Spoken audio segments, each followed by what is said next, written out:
Hi, my name is Scott Anderson. I'm going to be presenting to you today on a YouTube video called Jobs Now that Dr. William Daggett um, put together.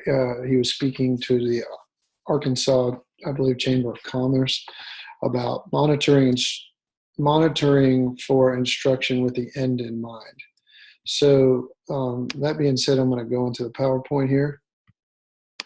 And the thing that struck me most is that Dr. Daggett, he highlights so many different things that were alarming to me based on our current situation with college and high school and just career-ready students and the job and the workforce and the economy of the United States and on a global level. Some of these things were very alarming, and he is right. There's definitely a need for change in the educational system, and the focus needs to come out of move forward from that industrial age type schooling and prepare students for college and prepare them for careers, the jobs that probably haven't even been created yet. So I'm just going to run through a couple of things that I found alarming. One was that business is changing faster than the schools. The business world is changing at a rate that the schools can't keep up with. So we're teaching kids for things that have already happened, so to speak. Kids are best educated, or our kids are the best educated ever, but simultaneously they are currently the worst off. How is that possible? Well, 70% of our young people are not even eligible for the military because they do not have the appropriate skills for what they need. Technology is passing us by. Here's another alarming statistics. 3.8 million jobs were vacant for 6 consecutive months that pay over $40,000, but at the same time, 13 million people were unemployed. So there's definitely a huge gap there in the skills. That was something that Dr. Daggett alluded to. What students are majoring matters a lot. I remember when I was in college or going into college, people were like, well, you can try that. And if you don't like it, then you can always change. And, that's no longer the case. You really need to have a focused plan of attack going into college. I mean, otherwise, you're probably not going to wind up getting one of those $40,000 a year jobs. A lot of low-level jobs are being displaced with technology, automated phone things, secretaries, and he went through a laundry list of jobs that will be obsolete probably in the next 10 years that a lot of people are doing right now, that they're just going to be phased out by technology. A lot of our kids can answer questions at levels 1 and 2, but the workplace is requiring them to be able to answer level 4 and 5 questions. Higher order thinking skills are necessary. CEOs of companies are mad that students are not ready for the 21st century employment market. No economic success without relevant academic success. Well, that makes sense. I mean, you're not going to be economically successful if you don't have academic success. Like if you don't do good in school, you're not going to get a good job. Well, that used to be the way it was. Now you need to do really good in school and have a lot of other intangibles. One point that he highlighted that to me I was like blown away by was that the dropout rates in college are astronomical, and the students are not ready when they go to college. They need remediation. And one of the points that he made was, why are they letting the students in? Well, they need to make money. So what are they doing? They're lowering standards. What are states doing? They're lowering standards. And we need to stop this cycle and break this culture. And I'm going to go through some steps that we're going to take at Mosley based upon this presentation to ensure success for our students in a global economy, 21st century economy. So, are we preparing students to enter the workforce? Some questions to think about when I'm going through our plan. Do we use rigorous, relevant skills and knowledge for all schools and all students? Are our students college and career ready?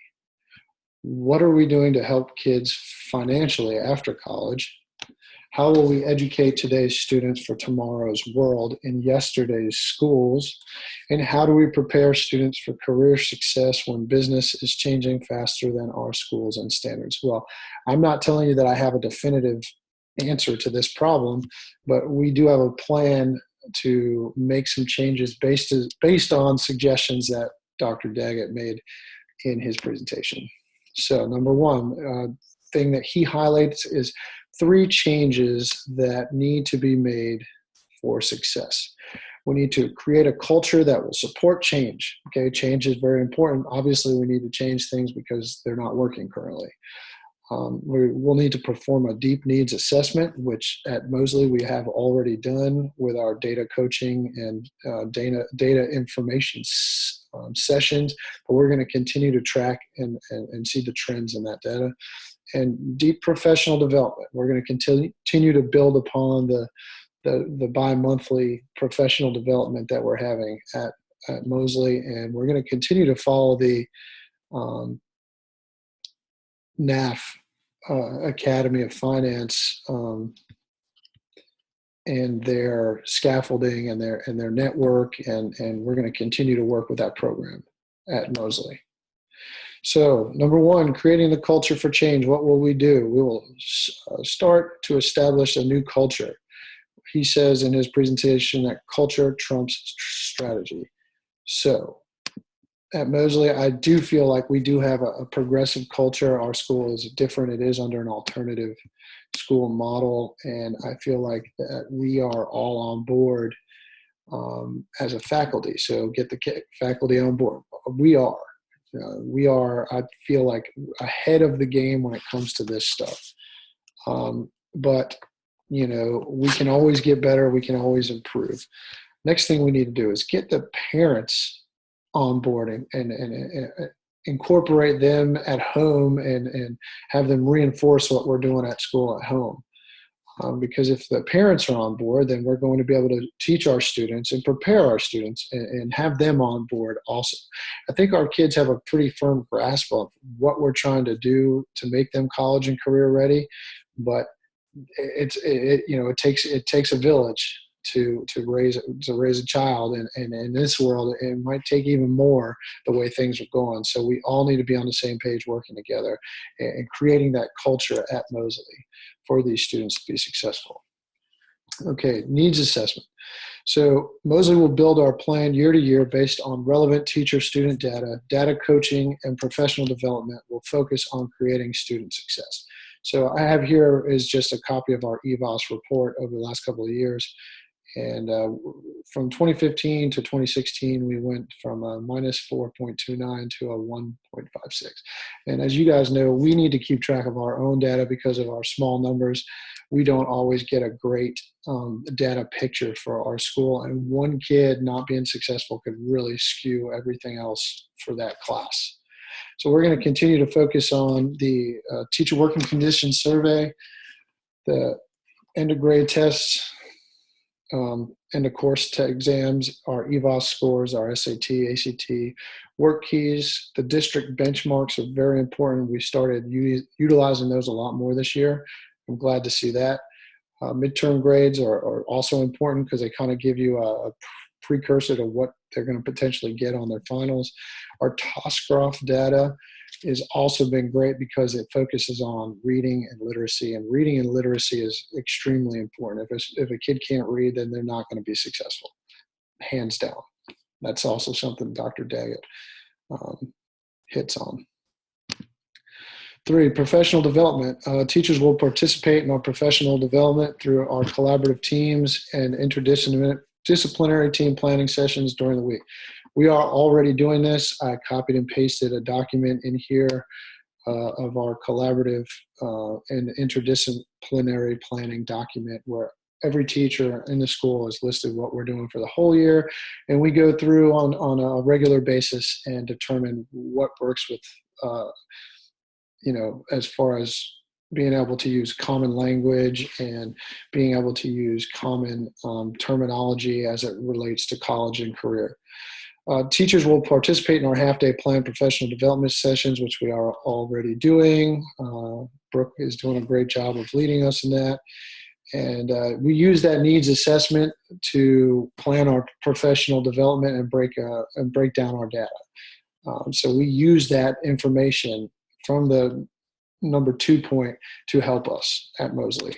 So our plan to implement top 10, share lesson plans with administration and instructional coaches weekly, post essential questions in the room for all lessons, utilize 21st century skills and language across all content. That's a big one. We've been doing a great job of that. Our NC Star coaching indicator system, that thing has been awesome, and I would not be surprised if they don't make schools across North Carolina do that, just in general for your school improvement planning, because it's great. Actively participate in the teacher evaluation system, which we all are. Participate in team and collaborative planning sessions. We are already doing this. Participate in our professional development. Incorporate peer rounds. That's something we haven't done yet, but we need to, and it's going to help establish that culture for us at the school. College and career ready terminology, making learning relevant. That's a very important one, and I've seen through my walkthroughs some great examples of that. Collaborative grouping, project-based learning and technology. We have been doing this. We could probably do better at that, but this is the first year under this new culture and model, and I think we're moving in that direction, and things have been getting better, and I think kids understand it more. Here's the reference to Dr. Daggett's work. Once again, I really think we're ahead of the curve on this at Mosley. We've been doing a great job of making learning relevant and rigorous for our kids, and I applaud you, and I want you to keep up the good work.